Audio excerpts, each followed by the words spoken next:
Hi, and welcome to the No Experience. I'm Cherie No, and today we're going to talk about 10 superstitions that South Koreans still believe. So let's get right into the video.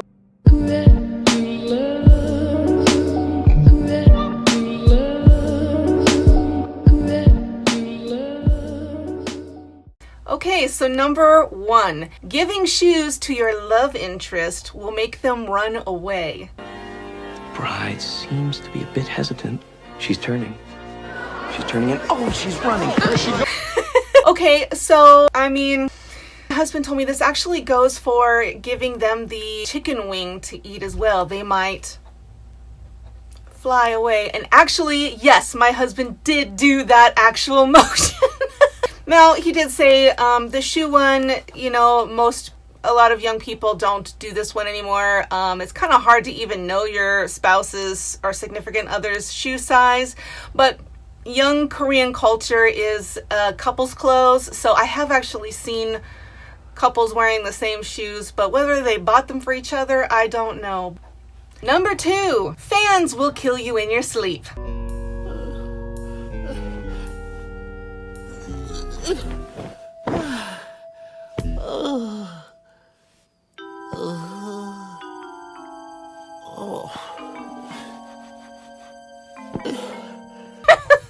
Oh, y'all, I have to always sleep with a fan on in the summer in South Korea because it is way too hot for me. So what I did find, so this is not one of those superstitions that people hear about but don't believe. There are many Koreans who still believe this one. So I actually did some research to find out why, and this is what I found. So they actually have a term for it, and they call it fan death. So I guess in 1927, a story was published in the national newspaper warning readers that the new technology came with some medical risks like nausea, facial paralysis, and asphyxiation. So I guess the theory was that fans circulating the stale air causes users to choke on their own carbon dioxide when they're sleeping.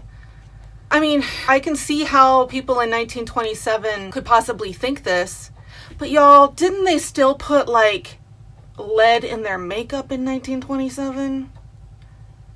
Sometimes I wonder how the human race even survived as long as we did. Number 3, Taffy makes it stick. God, I wish this one was true. So the idea is that if you eat sticky foods, it will help the new knowledge that you're trying to retain stick. I guess I'm using a lot of air quotes today. You'll often see well-wishers give students these different Korean traditional toffee or taffy candies as a gift as students are entering exam locations to take Korea's college elastic ability test, which I feel like I should do a whole video on that alone because it's very fascinating how different the college entrance culture is from America. But anyway, yeah, boy, wouldn't it be great if we could just read something, eat a little taffy, and bam, I'm gonna remember that tomorrow. Would make learning Korean a lot easier. Number 4, writing names in red ink is a death threat. Don't be suspicious, don't be suspicious. And y'all, this one actually is still true. We went to the dentist. He started filling out the paperwork and writing my name in red ink, and the sweet little receptionist was like, oh, no, here, let me give you a different pen. And of course, my husband and I are not superstitious people, so he was like, oh, no, it's fine. That poor woman probably thought, oh, his wife is American. Maybe that's why he's writing her name in red. Anyway, I'm looking at my notes about this. Red ink was used to write the names of deceased people in the family ledgers. So even though they don't do that anymore, writing names in red ink meant that they were either a dead person or that you wished harm or death on someone. So even though in Korea they don't use this, they don't do this anymore, many Koreans still think it's rude to write a name in red. So all your teachers out there, leave your red pens at home when you come visit South Korea. Okay, number 5. Dreaming of pigs will bring you wealth. Spider pig does whatever a spider pig does. Can he swing from a web? No, he can't. He's a pig. So in Korea, pigs represent fertility and wealth, which is obviously different than how the Western world views pigs. The reason why is the pronunciation of the word pig is very similar to the pronunciation of the word jade. So Koreans think that dreaming of pigs is a sign great riches will soon be bestowed upon thee. When I dream of pigs, it's usually because I ate too much McDonald's the night before and I don't feel so good.